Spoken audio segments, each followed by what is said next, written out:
Assalamualaikum teman-teman. Di sini saya akan menceritakan sebuah kisah nyata yang dialami oleh penulis. Sebelumnya saya mohon kepada teman-teman untuk bantu subscribe. Dan kali ini saya akan memulai menceritakan kisah nyata yang berjudul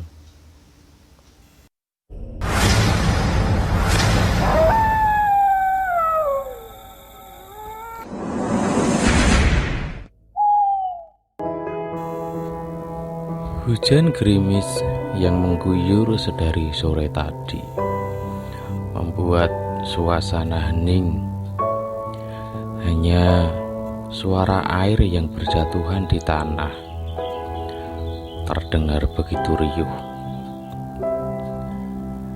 Aku yang menunggu seorang teman di teras rumah, sembari minum kopi dan memandang jauh ke arah pertigaan jalan desa yang berada tepat di ujung depan halaman rumahku.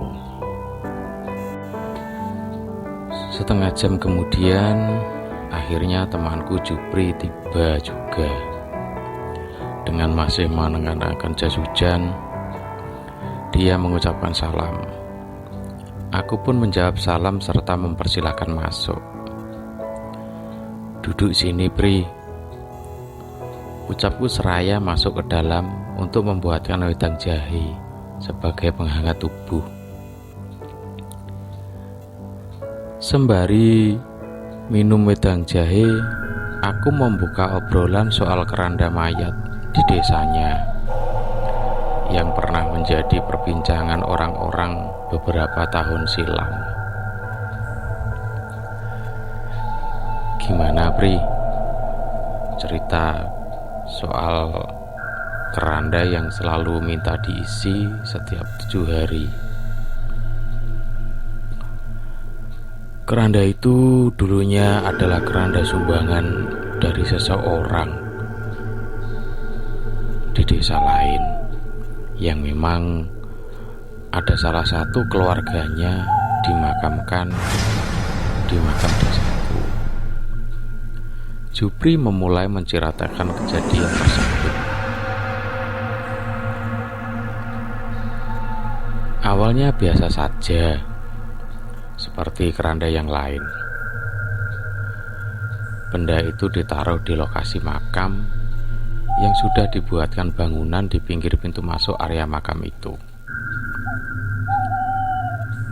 Hingga di suatu malam, tepatnya Kamis malam Jumat, yang merupakan hari ke-7 keranda itu berada di makam desa kami. Ada beberapa warga yang melakukan ronda malam rutin,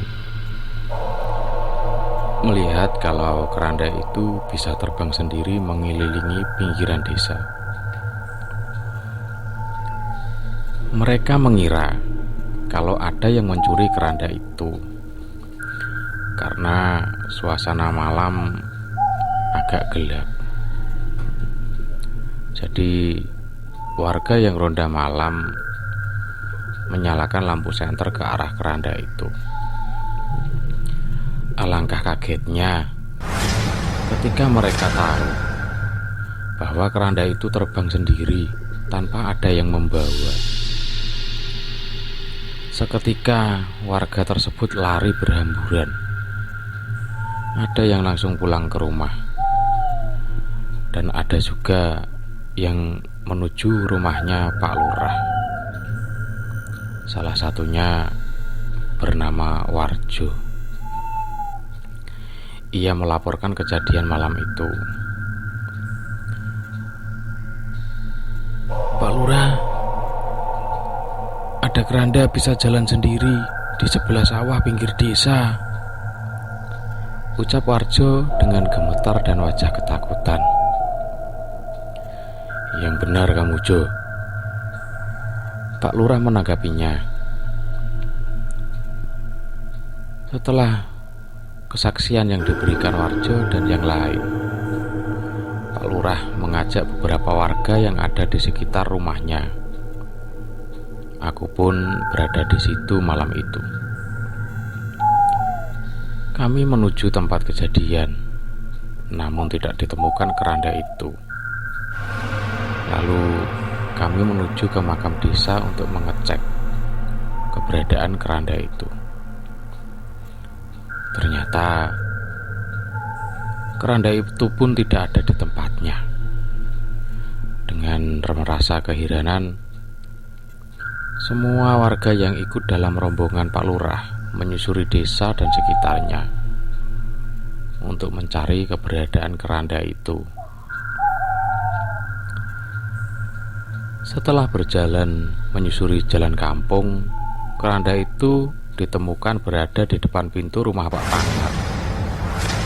Yang malam itu beliau ikut dalam rombongan. "Lu, itu kan kerandanya. Kenapa berada di depan rumahku?" Pak Pangat kaget dengan keheranan yang belum terjawab. Kami pun mengambil keranda itu dan mengembalikan ke tempat di area makam. Lalu semua warga pulang ke rumah masing-masing.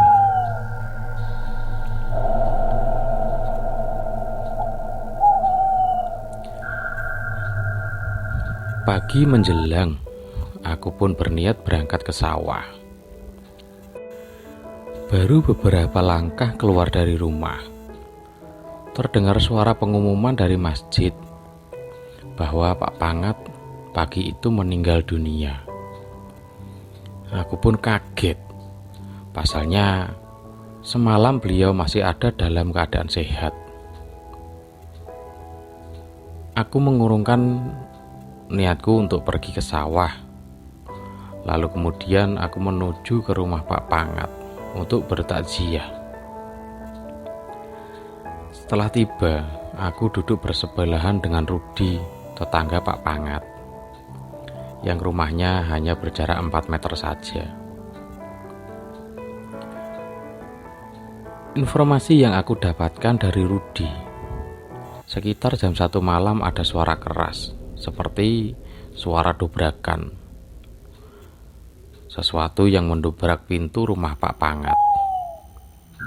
Namun tidak ada siapapun. Ada kabar lain dari tetangga yang malam itu mengintip dari dalam rumah. Dilihatnya kalau keranda mayat itu memaksa masuk ke dalam rumah Pak Pangat, namun terhalang pintu.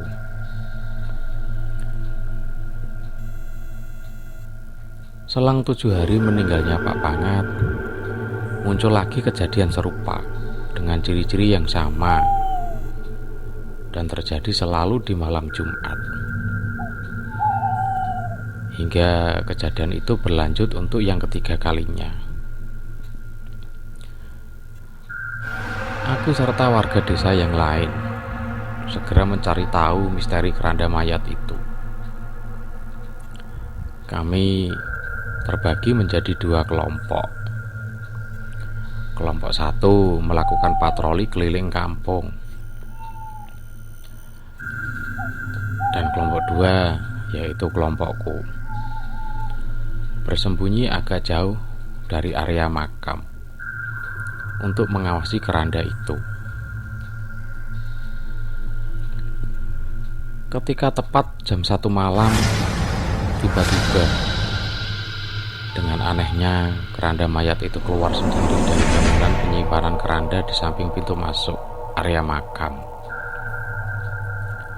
Keranda itu melayang pelan menuju arah desa. Kami yang malam itu mengawasi semuanya terdiam. Setelah agak jauh, kami mengikuti kemana arah keranda itu berhenti.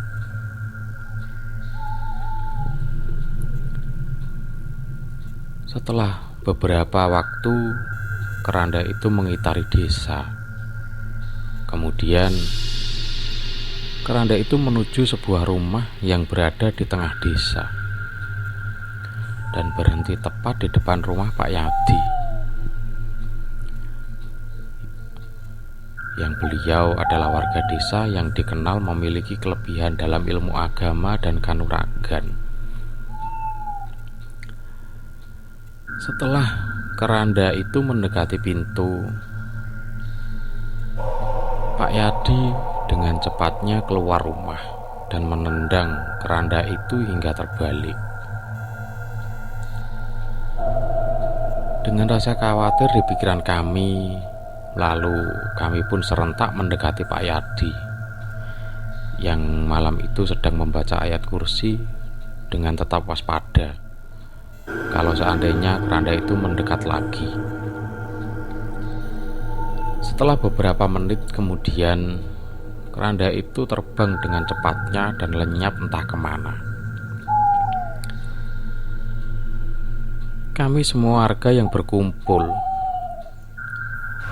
serentak diajak Pak Yadi untuk menuju di mana keranda itu akan turun. Kami warga yang tidak tahu menau hanya mengikuti arahan Pak Yadi hingga kami berhenti di sebuah rumah mewah di desa seberang yang jaraknya 1 kilo dari desa kami. Di halaman rumah mewah tersebut, keranda itu berhenti. Dan anehnya, dari dalam keranda itu keluar seseorang yang terluka parah, berjalan sempoyongan untuk masuk ke dalam rumah. Lalu dengan cepat Pak Yadi menghadang lelaki tersebut. Kemudian dipegang kepalanya seraya membaca ayat kursi. Dengan teriak kesakitan, lelaki itu meminta ampun.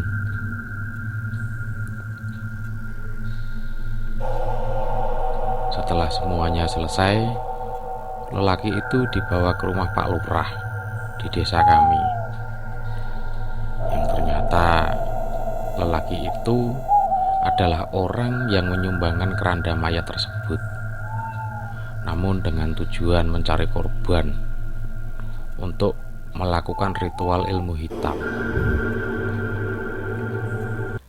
Dari semenjak malam itu,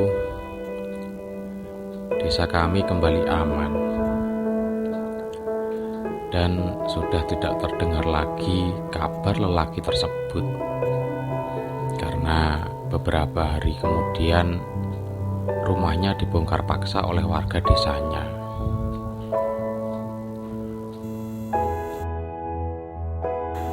Terima kasih untuk teman-teman yang sudah mendengarkan cerita dari saya.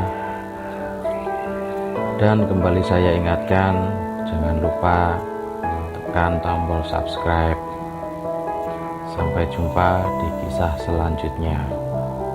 Wassalamualaikum warahmatullahi wabarakatuh.